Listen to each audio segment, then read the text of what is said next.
Բարև բոլորիդ, ձեզ հետ Պետրոս բաց հայտումն է։ Ես ձեզ համար այսօր կպատմեմ մի շատ առեղծվածային եւ վախենալու պատմության մասին, որը վստահ եմ, որ դուք չգիտեք։ Այն շատ վախենալի է, խորհուրդ չի տրվում զգայուն մարդկանց եւ նրանց, ովքեր այս վիդեոից հետո կսկսեն վախենալ։ Թե ինչ, մենք եկեք սկսենք։ 1977 թվականի օգոստոսին մի սովորական ընտանիք որոշում է, որ պետք է գնել մի առանձնատուն եւ ապրել հենց այդ տան մեջ, բայց նրանք չգիտեին, որ նրանցից առաջ ապրել էր այդ տան մեջ մի ծերմարդ, որը մահացել էր հենց այդ տան մեջ։ Պեգի Հոջսոն ընտանիքի մայրն էր, մոտ 40 տարեկան էր, իսկ նրա ընտանիքի հայրը նրանց թողել եւ գնացել էր։ Մարգարետ Հոջսոն ընտանիքի ավագ քույրն էր, մոտ 13 տարեկան։ Ջենեթ Հոջսոն Նա այս պատմության մեր գլխավոր հերոսուհին է, որի մասին ես շուտով կպատմեմ։ Նա 11 տարեկան էր եւ Միշնե քույրն էր։ Ջոնի Հոջսոն Նա 10 տարեկան էր եւ ավելի քիչ էր ներառված այս պատմության մասին։ Ընտանիքի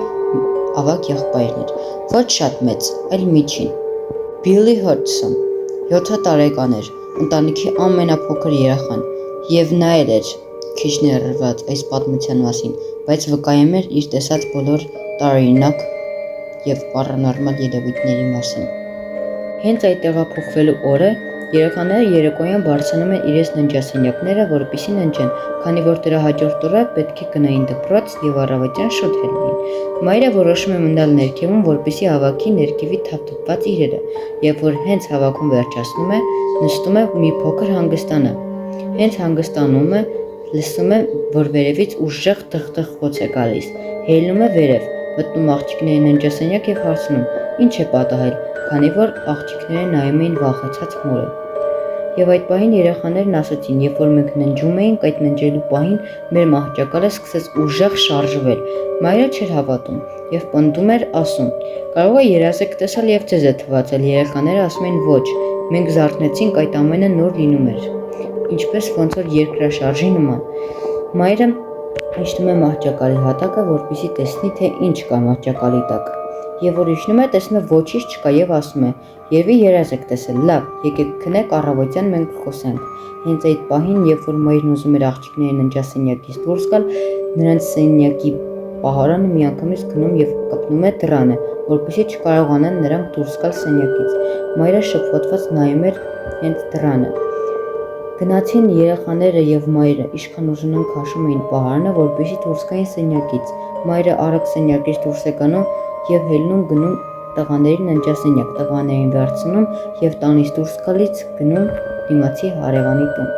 Նրանց տան դիմացի հարևաններն էին Փեգի Նոթինգեմը եւ Ջոն Նոթինգեմը։ Փեգին տան կինն էր, իսկ Ջոնը տան ամուսինը։ Քանի որ Ջոնը չէր հավատում պարանորմալ երևույթների գոյությանը, նրանց ասաց. «Սպասեք գնամ ես ձեր տուն եւ տեսնեմ, թե ինչ է կատարվում»։ Երբ որ Ջոնը մտնում է նրանց տուն, լսում է, որ պատերի միջից ահավոր ձևի աղմուկներ է բարձր գալիս, ոնց որ ինչ-որ մեկը ձեռքերով հարված էր պատերին, եւ նա այդպես էլ չի կարողանում հասկանալ, թե ինչ ձայներ է գալիս պատի ներսից։ Նրանք, քանի որ չեն կարողանում հասկանալ տեղի ունեցածը, զանգում են ոստիկանություն։ Ոստիկանների հետ խոսալուց հետո ոստիկանները մտածում են, որ նրանք խելագար են, որովհետեւ ոստիկանները երբևիցե չէին հանդիպել այդպիսի դեպքի։ Երբ որ ոստիկանները ժամանում են նրանց տուն, հանկարծակի այդ նույն ձայները նրանք են լսում եւ հետո ինչ-որ սարքերի միջոցով դնում են պատի վրա եւ որպեսզի հասկանան, թե ինչ է կատարվում։ Դրանից հետո նրանք ասում են, որ ոչ մի խնդիր չկա, քանի որ ասում են ձայները կորեց։ Հենց նրանց դիմաց աթոռը բարձրացավ վերև եւ հենց որ բարձրացավ միանգամից շպրտվեց պատին։ Նրանք նայում էին ու չէին հավատում, մտածում էին, քանի որ երեխաները թելով կապել էին, ուզում էին վախացնեին, բայց դրանից հետո երբ որ նրանք մոտենում են աթոռին, տեսնում են, որ աթոռի վրա ոչ մի ինչ չկար կապված եւ վախեցած արագ տնից դուրս գալիս։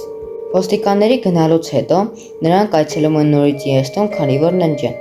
Դրա հաջորդ օրը երեխաները պետք է այցելեին դպրոց։ Ջենեթը չի գնում դպրոց, քանի որ մի փոքր հիվանդ է լինում։ Նա մնում է տանը մենակ, քանի որ մայրն էլ աշխատանքի էր գնալու։ Մնում է տանը մենակ եւ վերցնում հեռուստացույցի պուլտը եւ միացնում իր սիրած հաղորդումը։ Երբ որ միացնում է իր սիրած հաղորդումը, տեսնում է, թե ինչպես է հեռուստացույցի ալիքներն ինքնիրան փոխվում։ Նա արդեն վախենում է, վերցնում է նորից պուլտը եւ միացնում իր սիրած հաղորդումը։ Այս անգամ պուլտը դնում է իր կողքին։ նորից ալիքները փոխվում են։ Նա հենց ուզում է թեքվի, որ վերցնի պուլտը, քանի որ նորից հետ միացնի իր ուզած հաղորդումը, տեսնում է, որ պուլտն իր կողքին չի։ Պուլտն այն աթոռն էր, որտեղ նստում էր այն հին ժամանակ մահացած ծեր մարդու աթոռը։ Ջենետն արագ վազելով գնում է, որպեսզի զանգարի իր մայրիկին, երբ որ զանգարում է, շտապ կանչում է տուն, քանի որ նա շատ էր վախեցել։ Մայրը արագ լարված գալիս էր տուն, որպեսզի հասկանար, թե ինչու էր Ջենետը այդպես վախեցած։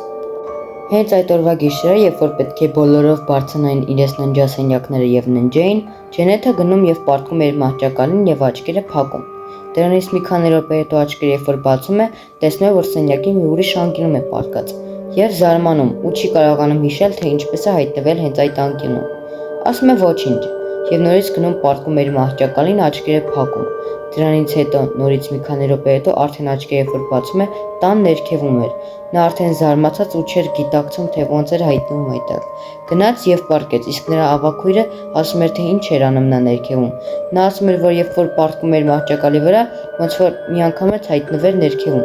Քույրը ասում էր, երևի երազ ես տեսել եւ երազիդ մեջ քայլելով գնացել ես, իջել ես ներքև։ Ջենետն ասում է լավ, աչքերը երբ որ փակում է, նորից քնելու, դες մի քանի րոպե հետո նա աչքերը բացում է, նստում մահճակալին, քնած վիճակում։ Նա ասում են, որ երազ էր տենում եւ լուսնորդի պես են ասեմ։ Նա նստած էր մահճակալին, աչքերը փակ եւ գոռալով խոսում էր։ Նրա քույրիկը արագ վախից վեր թռավ եւ հելավ։ Նրա քույրը Ջենետին հարցնում է. Ջենետ ինչ է պատահել, իսկ Ջենետը աչքերը փակ քնած ժամանակ նստած ասում էր. խնդրում եմ, ինձ ոչ մի վնաս մի տվեք։ Իսկ հետո ուրիշ ձայնով խոսում եւ ասում էր դուրս եկեք իմ տանից։ Ու այդպես մի 5 անգամ ասելուց հետո Ջենետի քույրը, ավագ քույրը վախենալով գնում է եւ մորը կանչում, իսկ մայրը գալիս է Ջենետին հանգստացնում, արթնացնում եւ Ջենետը պառկում է հանգիստ քնելու։ Դրա առավոտյան, երբ որ արդեն բոլորը գնացին դասի եւ ետ եկան տուն։ Հենց այդ ժամանակ բոլորով գնացին կանոտ եւ նրանց միջնոկ եղբորը թողեցին տանը։ Նրանց եղբայրը ուներ իրաց տան մեջ մի փոքրիկ տնակ։ Այդ տնակի մեջ կար մի երաժշտություն, որը միացնում եւ նա լսում էր այս տնակի մեջ։ Երբ որ նա մնաց տունը մենակ, նստած էր հեռուստացույցեր նայում, ուժեղ հենց այդ երգը միացավ։ Նա վախենալով բարձրացավ վերև, որպեսզի հասկանար, թե այդ ձայնով միացրեց, եթե տանը ոչ մեկ չկա։ Երբ որ նա գնաց, նայեց, ոչ մեկ վերևում չկար, անջատեց, նույնիսկ հետ իջավ ներքև։ Նորից միացավ, արդեն նա վախեցավ։ Հելավ վերև անջատեց, հենց նորից միացավ, նա վախեց, տնից փախավ եւ մտավ նորից հարևանների տուն։ Երեխան հարևանի տան պատուհանից տեսնում է, որ մայրը գալիս է, վազում մոր մոտ եւ ասում, որ իր փոքրիկ տնագի մեջ կա ինչ-որ մեկը եւ միացնում է հայ իր սիրած երգը։ Մայրը մտնում է տուն, բարձրանում երկրորդ հարկը, որպեսզի տեսնի, թե ով կա։ Տեսնում է ոչ ոք չկա եւ երեխային ասում է հանգստացի։ Մայրը հասկանում էր այդ ամենը, որ նրանց տունը պարոնորմալ երևույթներ կան, բայց դե նա գումարել չուներ, որ կարողանար տեղափոխվեին ուրիշ տուն։ Հենց այդ օրվա գիշերը, երբ որ նորից նրանք պառկում են ննջելու ընթացքում, երբ որ արդեն ժամը 1-ի 2-ի կողմերն են, տեսնում են, թե ինչպես է Ջենետը ոտքերը հատակից կտրում։ Ինքն նրան հելում էր վերև եւ ուժեղ գժում։ Նրանք բոլորը վեր էին թռնում, չէին հասկանում ինչ անեին։ Այդ գիշերը ոչ ոք չէին պատասխանում, որ կարողանային օգնություն խնդրեին եւ այդպես։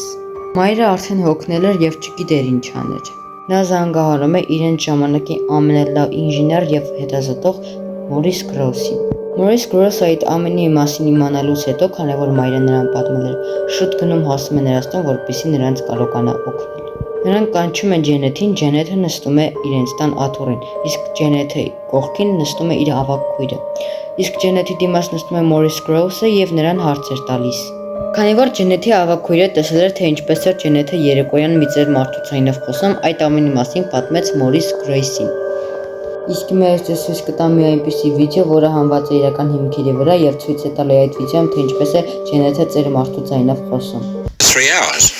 and without any hoarseness or sorcerance whatsoever. Well, perhaps you've got something to say, son. Yeah. I'd like to know how you make this noise without bashing Janet's vocal cords to pieces. If I do it for half a minute, I get a sore throat. Joe? Guy Lyon Playfair is an author of books on the paranormal, with experience of poltergeist cases in Europe and Brazil. How do you do it, mate? God, Vicky, hours. Do Don't you ever get a sore throat, Janet? No. Sure. Yeah. You never get pain in the back of the neck or something? No. Oh, what do you mean? I'm sorry, I'm not with you. What? I feel. You with me now? With me? It's taking the. Ինչպես տեսակ վիդեոներ կային, թե ինչպես էր Ջենեթը միծեր մարդու ձայնով խոսում, իսկ նրան հարցնում էին, երբ որ նա արդեն վերականգնվում էր իր ձայնով, նրան հարցնում էին, թե նա ինչպես էր այդ ծեր մարդու ձայնով խոսում, նա պատասխանում էր, որ դա իր մեջից չէր գալիս, դա ոնց որ իր ետևից կար, եւ այդպես նա միշտ պնդում էր։ Նաև ասում են, որ նրանց բոլոր իրերը բարձրանում էին վերև եւ շպրտում այս կողմից այն կողմ եւ վնասում նրանց։ Նրանց տան մոտով, երբ որ մարդիկ էին ասում էին, որ շանձեներ էր գալի կամ ինչ-որ գոռոցներ, մարդիկ կային, որ ասում էին, որ նրանք գիտեին, որ նրանք շուն չէին պահում, բայց այդ շանձեները գալիս են եւ նրանք զարմացած ուղարկի քայլում էին։ Երբ որ արդեն այդ ժամանակ դարավ շատ հայտնի իրենց պատմությունը, լիքը մարդիկ, լիքը լրագրողներ գնում էին իրաստուն, որպեսզի հարցազրույցներ վեկալեին կամ էլ նկարեն այդ ամենը եւ տպում էին լիքը տարատեսակ թերթեր, որպեսզի մարդիկ կարդային եւ իմանային դրա մասին։ Ջենեթը պատմում էր, որ երբ որ նա գնում էր դասի, քանի որ արդեն պատմությունը հայտնի էր դարել, նրա բոլոր դասարանցիները գիտեին։ Նաև որ գնում էր դասի, պատմում էր, որ նրան բոլորը ձեռ էին առնում, հարվածում էին, բրդում էին եւ այդպիսի տարբեր բաներ։ Ջենեթն այլևս չգիտեր, թե ինչ աներ, քանի որ այդ ամենը տարիներով շարունակվում էր իր մոտ։ Այդ ձայները գալիս էին նրա ներսից եւ նա արդեն հոգնել էր։ Հուսով եմ, որ այս վիդեոն ձեզ դուր եկավ, իսկ դուք չմոռանաք բաժանորդագրվել իմ ալիքին, որպեսզի բաց չթողնեք իմ ամենալավ վիդեոները։ Դե ինչ, ցտեսություն։